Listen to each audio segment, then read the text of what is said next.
consommateur de notre foi. Donc, la Bible nous dit que nous devons avoir les regards sur le Seigneur Jésus, qui est le chef et le consommateur de notre foi. Pourquoi?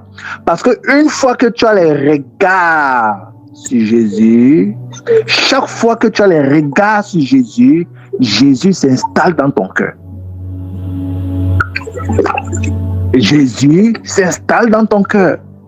Et chaque fois que tu as les regards dans le monde, quand il disait donc que le monde a donc compris ça, c'est-à-dire que malgré même notre volonté, ils font en sorte que tu sois constamment connecté au monde. Et le téléphone, particulièrement les téléphones, les écrans, l'écran télévisé, les téléphones, particulièrement le téléphone a été conçu normalement afin que nous soyons constamment connectés à l'esprit du monde.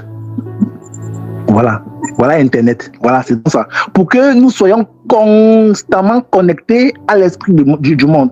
Et de l'autre côté, le Seigneur veut que nous soyons constamment connectés au Saint-Esprit, constamment connectés au ciel. Mais de l'autre côté, il y a un autre objet, l'idole de la jalousie, qui fait en sorte que nous soyons constamment connectés à l'esprit du monde. Et chaque fois donc que tu as donc les regards sur le monde se forge en toi. Le monde se construit donc en toi. Et maintenant, c'est ce qui est donc en toi que tu vas manifester. Parce qu'une fois que la chose s'est conçue, s'est construite dans ton esprit, que tu le veuilles ou pas, tu vas manifester ça. Tu vas manifester ça. Tu vas manifester ça.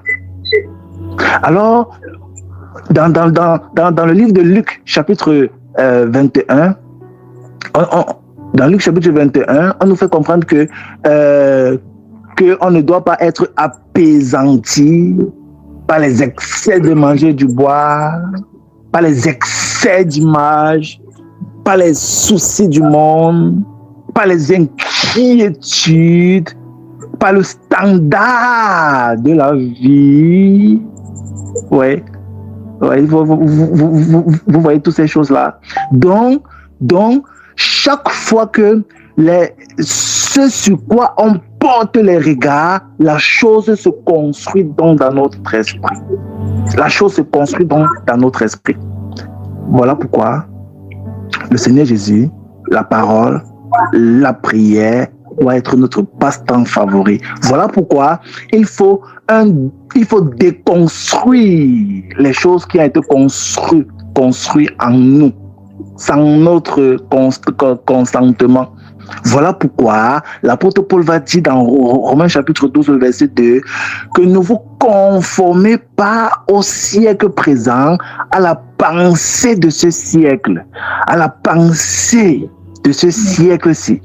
Au siècle présent, ne vous conformez pas au siècle présent, mais laissez-vous transformer par le renouvellement de l'intelligence.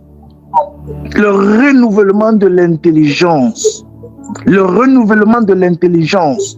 L'intelligence a été touchée. L'intelligence a été impactée. L'intelligence a été contrôlée. L'intelligence a été sous contrôle du monde, de la coutume du monde, des pensées du monde.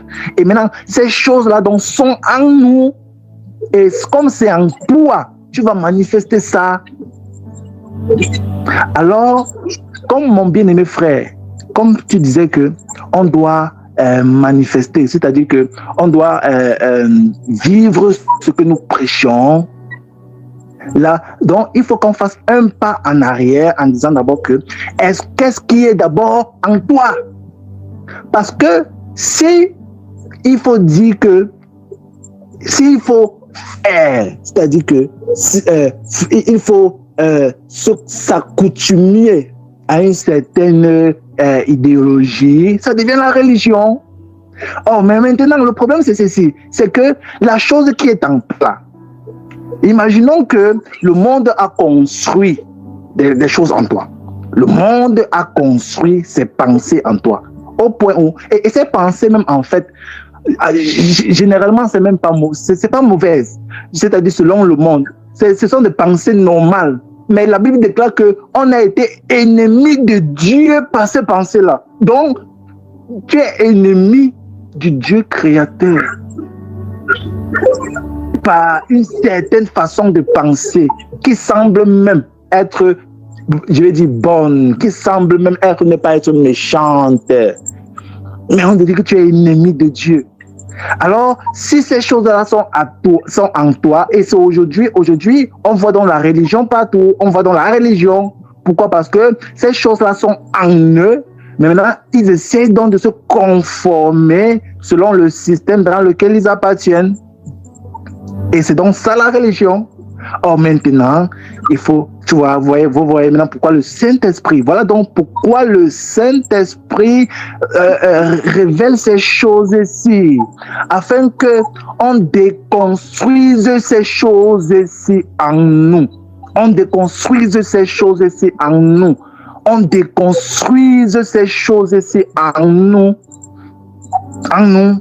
Déconstruire. Déconstruire comment? Déconstruire comment? Déconstruire comment? Le Saint-Esprit a dit, premièrement, enlever tout ce qui, ces choses-là qui sont dans vos maisons. Donc, c'est-à-dire, si quelque chose est pour toi une occasion de chute, détache-le, enlève-le, arrache-le. Se débarrasser de ces choses-ci, de ces antennes relais qui construisaient les choses dans ton esprit, se débarrasser de ces choses-là qui animaient ton esprit, qui façonnaient ton esprit, qui te donnaient une certaine façon de voir le monde, de marcher dans le monde. Donc, il faut premièrement se séparer de ces choses. Quoi, par exemple? On dit, la télévision est une arme capitale que Lucifer utilise pour bombarder les pensées. Pour bombarder les pensées. Pour bombarder les pensées des gens. La télévision. Et le Saint-Esprit dit, il faut se débarrasser d'abord de ces choses. Se séparer d'abord de ces choses. Afin qu'il n'y ait plus des choses qui animent ton esprit de l'intérieur. Ça, c'est de se débarrasser premièrement. Se débarrasser. Et ensuite, le Saint-Esprit dit, il faut, une fois que tu t'es débarrassé de ces choses, le Saint-Esprit dit, il faut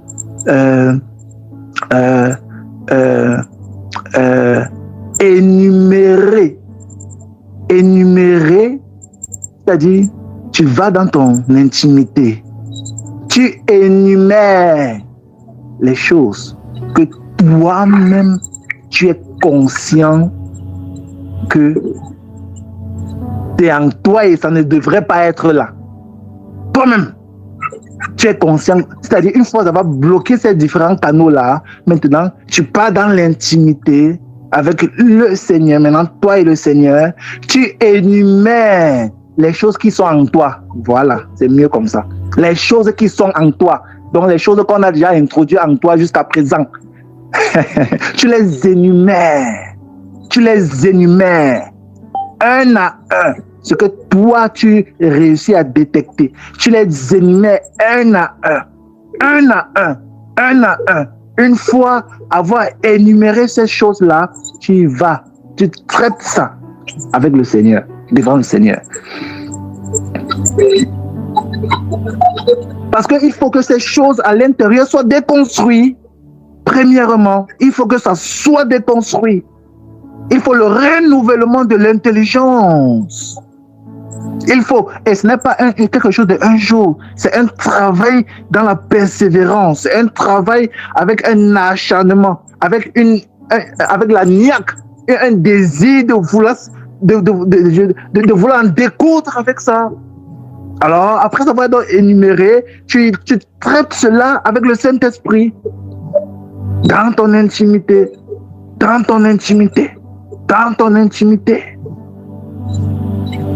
Et puis maintenant, on dit, maintenant, il faut que la parole et la prière soient ton passe-temps favori.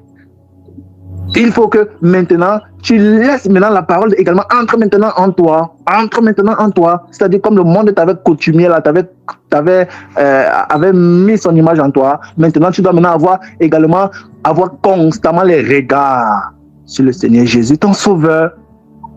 Ton sauveur. Ton sauveur. Maintenant, c'est ce travail ce travail de déconstruction et de reconstruction qui fera donc en sorte, mon bien-aimé frère, ma bien-aimée sœur, que tu manifesteras, tu vivras en fonction de ce qui est en toi. Nous savons que il suffit que on chante une musique là, toi tu continues, tu finis, ou bien il suffit que je sais pas quel exemple je vais prendre là. Pourquoi? Parce que ces choses-là sont pleines en nous. Mais maintenant, quand Dieu va donc, après avoir être déconstruit de ces choses-ci, et que Dieu a construit maintenant, tu vois, son œuvre en toi, alors là, c'est normal maintenant que tu vas marcher selon ce qui est en toi. Parce que dans le monde là, les gens sont jaloux parce que la jalousie est en eux. Donc, les gens vivent ça parce que c'est en eux. Ils ne peuvent pas faire le contraire. Mais maintenant, nous avons été infectés donc par ce monde-là. Infectés. Alors, il faut donc ce travail. C'est un travail acharné. C'est un travail à prendre au sérieux. C'est un travail de déconstruction. C'est la reconstruction de notre être intérieur. C'est un travail. Alors, une fois donc, quand cette déconstruction-là est progressive dans ta vie et que Jésus est donc construit en toi et que ce vêtement de Jésus est donc conçu, est donc déposé en toi, alors naturellement, comme le monde manifeste ce qui est en eux, naturellement, toi-même tu manifestes ce qui est en toi. Alors c'est donc de l'abondance du cœur que la bouche parle. C'est donc de l'abondance du cœur que les actions sont menées. C'est donc de l'abondance du cœur. Alors, si ce n'est pas ça, si ce n'est pas par ce processus-là, autrement, c'est la religion. C'est la religion. Donc, c'est un travail, c'est un canal, c'est une voie incontournable pour quiconque. On doit tous passer par là. Tu ne peux pas être un disciple accompli sans être passé par là. L'évangile ne se résume pas que tu as reçu Jésus, que j'ai reçu Jésus, tu es sauvé. Ça ne se résume pas à ça. Ça ne se résume pas à ça. Alors, pour donc être ce disciple-là, ce disciple accompli, tu ne peux pas y être sans passer par ce travail de déconstruction. Le monde a construit les choses en nous. Le monde a construit les choses en nous. Nos désirs, nos choix, nos choses. Ces choses-là ont été infectées par le monde. Le monde a mis dans nos cœurs des choses qui sont contraires à la parole de Dieu, qui sont contraires à Dieu, qui sont contraires à la voix de Dieu. Totalement contraires et qui est à la limite même ennemi de Dieu. Ennemi de Dieu. La Bible déclare que l'amour, si quelqu'un aime le monde, il se rend donc ennemi de Dieu. Et ce monde-là est donc construit en nous. Donc automatiquement même, sur cette logique, nous sommes ennemis de Dieu. Alors, on doit, c'est la voie obligatoire. On doit passer par cette déconstruction. Déconstruction. Que je ne vois pas le mal dans ça. Que Jésus a dit que ce qu'on mange va dans le ventre, ça pas dans le lieu secret. Ah bon? Ok. En tout cas, le monde t'a façonné. Tu es piégé, tu es pris au piège. Le monde t'a piégé par sa façon de penser, par sa façon de manger, sa façon, je ne sais pas. Le monde t'a piégé. Tu es dans un filet, tu es dans le filet du monde. Et tu as besoin d'être déconstruit. Ces choses-ci ont besoin nos pensées ont besoin d'être renouvelées afin de s'adapter à la pensée du Seigneur. Pas étonnant que le Seigneur dit que vos pensées ne sont pas mes pensées. Mais si les pensées du Seigneur ne sont pas les siennes, tes pensées là sortent d'où? Elles te sont suggérées. Ces pensées t'ont été suggérées. C'est par qui? Par l'adversaire dont on parlait initialement. L'adversaire, l'ennemi juré du Seigneur. C'est donc lui qui suscite donc ces pensées, ces cultures, ces choses, ces différentes choses, afin de soumettre le monde dans un train qui va en plein dans la perdition. Mais le Saint-Esprit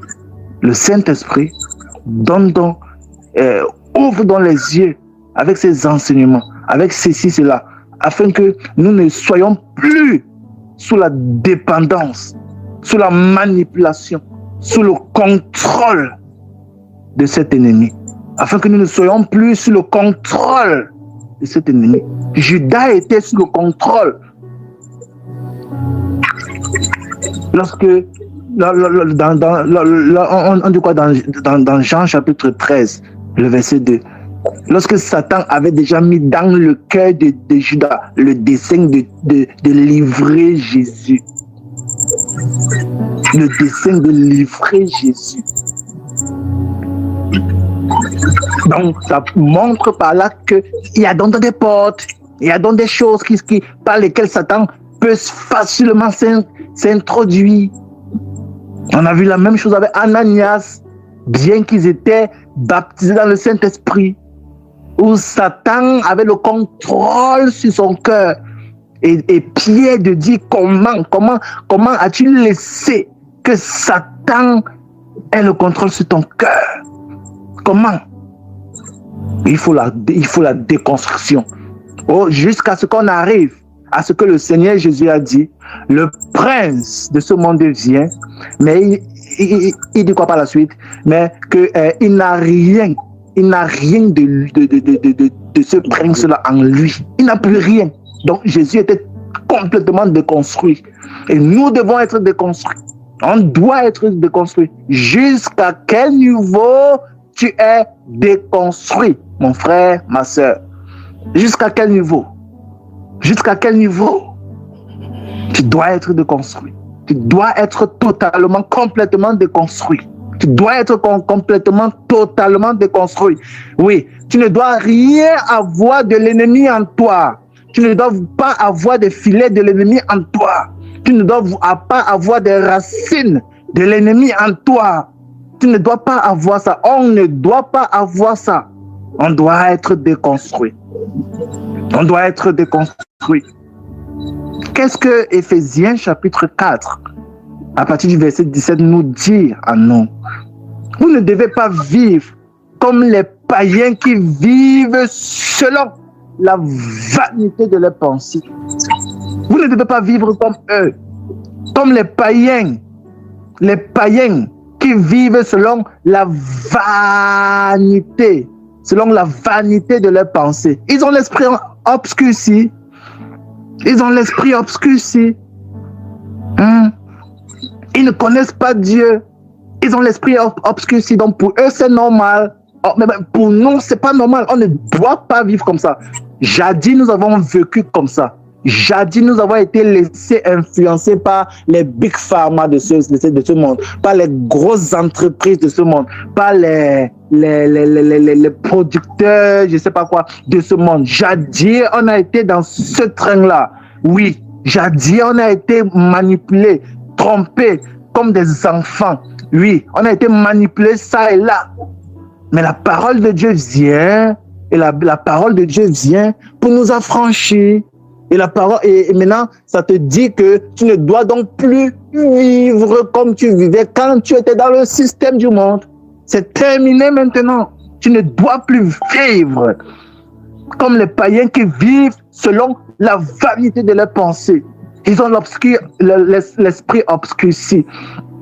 Ils ne connaissent rien de Dieu. Rien de Dieu. Mais vous, mais nous, ce n'est pas ainsi que nous avons appris Christ. Si du moins, on est donc passé par cette déconstruction et cette reconstruction. Si du moins, vous voyez, mais vous êtes un peuple à part. Vous êtes un peuple acquis. Vous êtes les représentants du Seigneur Jésus sur la terre. Vous êtes vous êtes les disciples du Seigneur. Un royaume, vous êtes des sacrificateurs. Vous êtes des sacrificateurs. Mais vous, ce n'est pas ainsi que vous avez appris Christ. Ce n'est pas ainsi. Ce n'est pas ça l'enseignement que donne Christ. Ce n'est pas ça. L'enseignement que donne Christ, c'est du moins conformément à l'évangile que vous avez reçu. C'est en lui que vous avez appris à vous dépouiller. De quoi? Dépouiller de quoi? Dépouiller de quoi? Dépouiller de quoi? Des pensées vaines du monde. Dépouiller de quoi? De ce que le monde a construit en toi. Dépouiller de quoi? Des coutumes du monde. Dépouiller du quoi? De quoi? De ce qu'on a façonné dans ton esprit jour après jour, jusqu'au point où tu as reconnu ce qui est mal, bien. Au point où tu as reconnu ce qui est noir, blanc. Déconstruire de quoi? Et du moins, conformément à l'évangile que vous avez reçu, c'est Christ que vous avez été instruit à être dépouillé du vieil homme.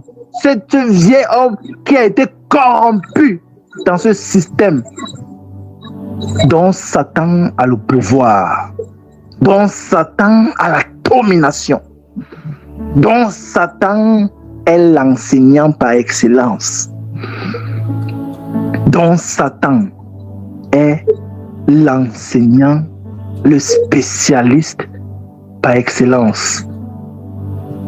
Lui, Satan, qui a été l'enseignant depuis le jardin, le spécialiste. Aujourd'hui, on les appelle les spécialistes.